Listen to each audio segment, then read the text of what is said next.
आपको समूह के बारे में थोड़ी बहुत जानकारी इंट्रोडक्शन के रूप में हो गई है। समूह क्या होता है, उसमें कितने प्रॉपर्टी होते हैं, क्या क्या हमको उसमें सेटिस्फाई करना होता है किसी भी सेट को ग्रुप बनाने के लिए। बहुत सारे एग्जाम्पल हमने देखे हैं। उसी क्रम में आज का ये हमारा पहला प्रमेय है जो क्या कहता है, किसी समूह में तत्समक अद्वितीय होता है। इसका मतलब क्या है, कोई भी हमारे पास ग्रुप है तो उसमें अगर तत्समक होगा तो वह तत्समक अकेला होगा। मतलब किसी भी समूह में दो तत्समक नहीं हो सकते। इसका हम प्रूफ करेंगे। तो देखिए प्रूफ करते हैं। प्रूफ हम क्या करते हैं, विरोध में विरोधाभास।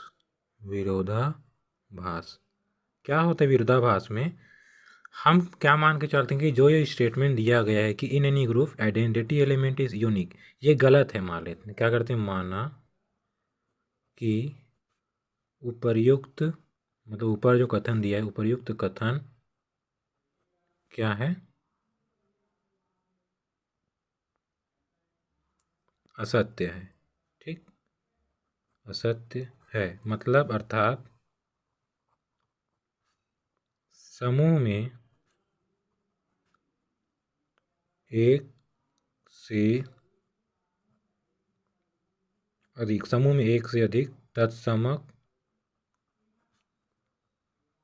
अवयव है। हम ये मान के चलते हैं, माना वह तत्समक अवयव E1 व E2 है।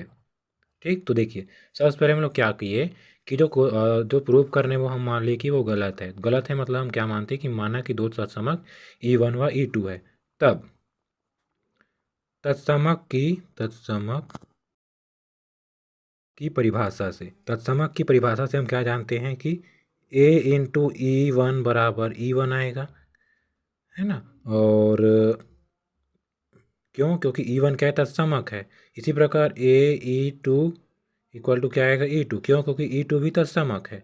अच्छा, अब यहाँ से क्या पता चल रहा है, देखिए इसमें आते हैं केस फर्स्ट में कि AE1 इक्वल टू E1 और E2 भी इसका अवयव है, तो क्या होगा, E1 into E2 equal to E1 आएगा। कब, E1 को क्या लेके चलते हैं, तत्समक। किसको, E1 अगर तत्समक है तो A इंटू E1 क्या आएगा, सॉरी यहाँ आएगा आपका A आएगा, सॉरी, है ना।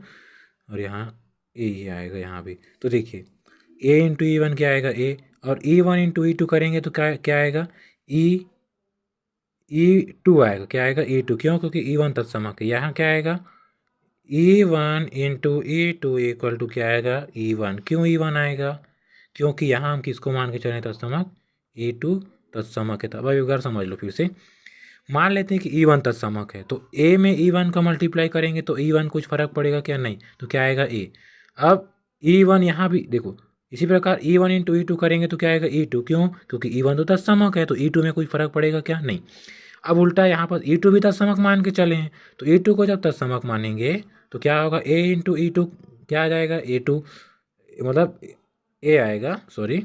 और E1 इंटू E2 करेंगे तो क्या आएगा, E1, क्योंकि यहाँ पर तत्समक का काम कौन कर रहा है, E2। अब इसको मान लेते हैं 1 और इसको मान लेते हैं 2, तो दोनों से क्या मिलेगा, लेफ्ट हैंड साइड बराबर है तो राइट हैंड साइड क्या हो जाएगा, E1 बराबर E2, दोनों क्या हो जाएगा, बराबर। लेकिन यहाँ पर क्या मान के चल रहे थे कि दोनों दो तत्समक है अलग अलग, जो कि यहाँ पर और गलत आ गया। तो हम लोग जो माने हैं वो गलत है, क्योंकि भाई यहाँ तो हम लोग दोनों को अलग अलग लेके चले थे और यहाँ दोनों सेम आ गया, जो कि क्या है, गलत है। अतः क्या होगा, जो हम लोग माने थे कि केवल एक नहीं दो अवयव दो तत्समक होंगे, वो गलत है। तो हम क्या प्रूव कर सकते हैं इससे कि किसी समूह में तत्समक क्या होते हैं, यूनिक होते हैं, अद्वितीय होते हैं। तो आई होप समझ आया होगा। Thank you. मिलते हैं नेक्स्ट वीडियो में, जहाँ हम बात करेंगे कुछ और थ्योरम के बारे में।